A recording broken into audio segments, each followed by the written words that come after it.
Assalamualaikum warahmatullahi wabarakatuh. Pengurusi Merjatan Jimat Sabu Jimat Selepas Wali-wali semua, Datuk Din, Ahli panel, tuan-tuan semua, saya kira ni semua yang terlibat dengan petani. Dan saya kira saya juga mewakili semua yang hormat yang ada, kerana saya nak masa kerja saya tak sebut nama. Yang pertama sekali, harapan mengenai petani. Kalau tajuk koran harga padi, tuan-tuan, harapan yang sebenarnya duduk pada petani sendiri.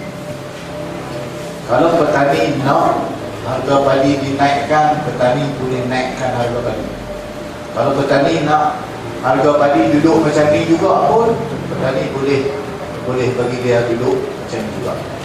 Kami parti-parti politik memang kita sentiasa pegang, khususnya Pakatan Rakyat. Ini menjadi agenda kita. Kita perintah kedah dulu.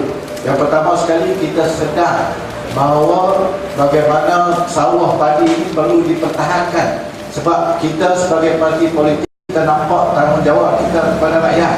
Rakyat nak makan beras, tuan. Tapi isu dia seperti mana menjadi dasar kepada kerajaan, kepada Kementerian Pertanian, visi dan misi mereka. Kalau tuan-tuan tengok pun, selain daripada benda lain, mereka juga meletakkan dasar untuk memberikan pendapatan ataupun hasil dan sewajarnya kepada petani. Isu ni yang ingat, tuan. Isu yang kita nak perjuangkan sekarang, perjuangkan mengenai hak petani, apa yang sepatutnya tuan-tuan dapat sesuai dengan masa sekarang. InsyaAllah, tadi kita dengar ucapan Wali Gui, sini kita nak dengar InsyaAllah ucapan Wali Haji Mat Sabu, yang bagi Tuan Haji Mat Sabu, dan semua orang politik ni. Kita memang melihat benda ni menjadi agenda perjuangan, kerana memang skop ataupun pelanggan kepada parti politik adalah rakyat. Tapi bagaimanapun duduk pada rakyat, pada tuan-tuan sekalian, kalau rakyat tidak boleh berubah, kalau Pak Tani khususnya pesawah padi ni, dia kata dia nak kira apa lagi, tak naik harga padi tak apa, beri naik dah, pakai lagu ni ya. Tuan-tuan, isu yang paling besar, saya bincang tadi, saya bincang dengan Majid, ni pun tokoh pejuang petani. Dia bagi tahu, dia kata, lah ni kita melihat bahawa RM1 ini bukan kenaikan harga padi. Ini hanya penyelarasan harga padi. Saya kira menteri pun kata macam tu. Tuan-tuan kena ingat, pasal apa yang payah sangat nak naikkan harga padi? Sedangkan rasional yang diberikan tadi, kita melihat bahawa harga padi ini telah naik dengan sendirinya bila dia diberi peluang untuk bersaing dalam industri padi dan beras dalam negara kita sampai RM30 lebih. Tuan-tuan, Pak Tani, kami orang politik boleh berjuang, tapi Pak Tani mesti ada kesedaran, mesti ada kemauan untuk bersama-sama menuntut hak mereka. Sebab tuan-tuan, kalau tuan-tuan Pak Tani kita senang dengan beri, senang dengan bantuan itu, bantuan ini yang dipolitikkan. Pak Tani ini bila main pilihan raya supaya mereka terus bagi undi. Bila main musim pilihan raya, bagi janji, bagi haluan untuk dapat undi, tapi harga padi tak naik. Ini tak ada makna sebenarnya, tuan-tuan. Tuan-tuan tengok, semua yang diberi bantuan kepada tuan-tuan hanya untuk memastikan pengeluaran padi, bukan untuk meningkatkan pendapatan tuan-tuan. Tapi kalau harga padi dinaikkan, tuan-tuan bayangkan, saya dulu tanya orang ni, saya pun sama juga, tak pernah jual beli pun. 100 kilo dapat subsidi 24, 1 kilo subsidi RM24.81, dan harga padi ialah RM75 100 kilo.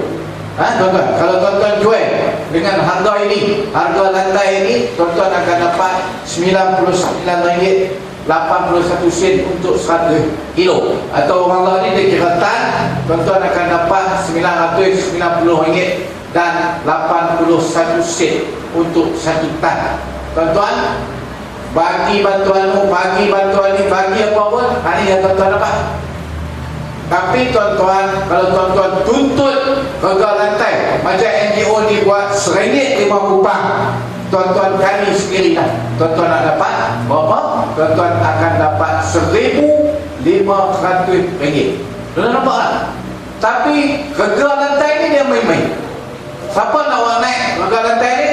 Yang nak bawa naik rega lantai ni ialah tuan-tuan Pak Tani semua. Tuan-tuan kena ada semangat yang kuat, keberanian yang kuat. InsyaAllah kita akan bersama-sama dengan tuan-tuan dan puan-puan untuk memastikan harga Pak Tani yang naik. Dan satu lagi saya nak beritahu, tolonglah, cukuplah kita orang Pak Tani yang duduk di kampung-kampung, khususnya orang Melayu, terus menjadi fixed deposit kepada kerajaan UMNO dan Barisan Nasional. Cukuplah. Tuan-tuan tidak akan dihormati oleh pemerintah ini kerana mereka tahu lah ni boleh insyaAllah macam-macam lah. Bulan depan dapat diberi kemarahan ataupun semangat tuan-tuan untuk memperjuangkan hak kita pesawah padi dan orang Melayu ni akan turun. Dalam pilihan raya retu ni, siapa tak kata Pakatan Rakyat nak menang? Tuan-tuan nak turun harga minyak, nak bawa, nak hapuskan tol, nak buang hutang PTPTN, macam-macam yang ada dalam manifesto Pakatan Rakyat. Sebelum diumumkan tarikh pilihan raya, kita lihat mesti menang oleh Pakatan Rakyat ni. Mai 2 minggu tempoh kempen, dapat itu, dapat ini. Dalam 2 minggu tu dia boleh pusing, khususnya kepada kita orang-orang yang mengusahakan sawah padi kalau dalam konteks negeri Kedah. Jadi insyaAllah saya berharap supaya kita semua bangkit dengan semangat yang ditiupkan oleh pejuang-pejuang yang ada di hadapan kita ni tuan-tuan, yang mereka buat dan mereka tahu risiko yang mereka ambil. Malam ni nostalgia 34 tahun kot, 34 tahun tuntutan kenaikan harga padi. Last kali saya setuju dengan ucapan Tuan Haji Ismail tadi, bahawa sebenarnya dan sejarah menunjukkan untuk menaikkan harga padi ini dia kena dituntut oleh Pak Tani sendiri. 14 orang masuk dalam penjara 2 tahun, kita dapat rasa kenaikan harga padi ataupun dapat rasa subsidi padi yang kita rasa semua. Jadi kalau Pak Tani semua tak mau keluar, tak boleh nak kata apa lah, pegang tu juga. Saya rasa sekadar itu sekian. Wabillahi taufiq wal hidayah. Assalamualaikum warahmatullahi wabarakatuh.